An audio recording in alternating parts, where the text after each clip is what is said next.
This afternoon at 3 p.m. Eastern, we got the news everyone was dreading. In consultation with experts from within the Unified Command, the debris is consistent with the catastrophic loss of the pressure chamber. Upon this determination, we immediately notified the families. That's the man heading the multinational task force that has spent the last 4 days searching round the clock for the 5 people on board the Titan submersible.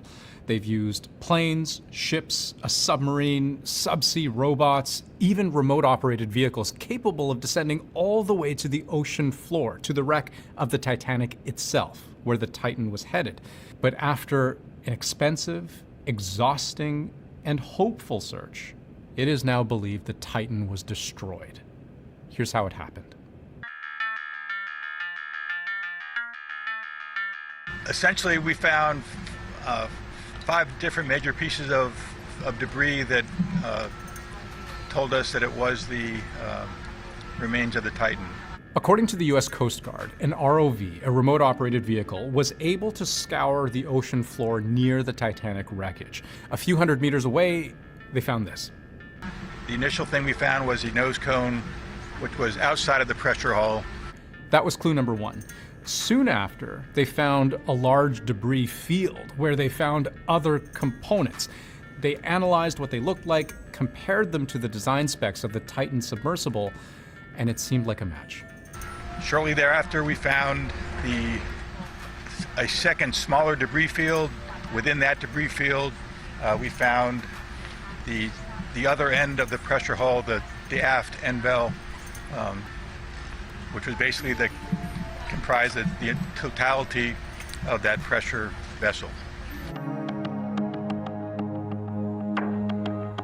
It was all consistent with the components used to build the Titan, but they also think the debris tells them something about how the Titan went down. Not a slow, steady leak, but rather a violent, sudden change in pressure.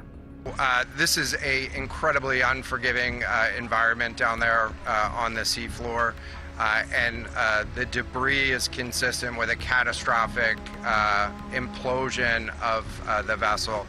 A catastrophic implosion is what can happen when you are subjected to the incredible pressure of being so deep underwater. You know, the Titan wreckage is about 13,000 feet below sea level.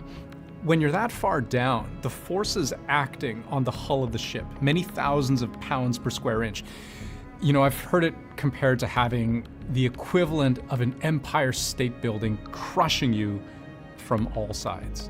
We've taken a regular styrofoam coffee cup, and that's then strapped to the outside of the submersible in a net bag. And when we eventually come up topside and recovered, the actual same coffee cup is basically a that size. The big question right now is how such a catastrophic implosion could have happened. You know, it was an experimental sub. That was literally written on the death waiver passengers have to sign to be allowed on board. And a lot has been said about the cavalier attitude that the company's CEO had when it came to safety, innovation, and pushing the envelope with, you know, new materials never before used in a sub of this kind. But we also learned something from this afternoon's news conference that tells us about the timing of the implosion. You know, you'll recall the Titan lost contact with its mothership on the surface partway through its descent. This was on Sunday morning. They should have returned by the afternoon, but didn't. And it was only that evening the Coast Guard was alerted. Then it was roughly another day until a Canadian plane would arrive, dropping sonar buoys into the water. You can think of those like underwater microphones. It gave search teams listening capability. So here's the thing. There's this period between Sunday and Monday where nobody had any clue what was going on down there. And the suggestion seems to be, from the Coast Guard, that's when the implosion likely happened. This was a catastrophic implosion of the vessel, which would have generated a significant broadband sound down there that the sonar buoys would have picked up. they would have heard the implosion if it had happened while their sonar buoys were deployed, but they heard nothing. I mention this because it tells us something about what the crew's final moments might have been like. You see, the great fear here was that death would have been slow and unbearable. Imagine, you're trapped all alone in a 22-foot hunk of carbon fiber. It's cold because sunlight can't penetrate the water.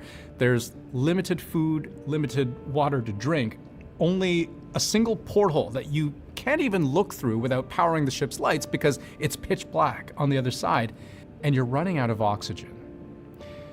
Perhaps a silver lining in all of this is that in the case of a violent implosion, death would have been instantaneous.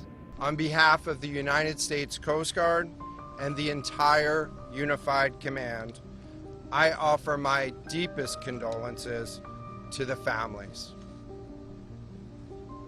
I can only imagine what this has been like for them, and I hope that this discovery provides some solace during this difficult time.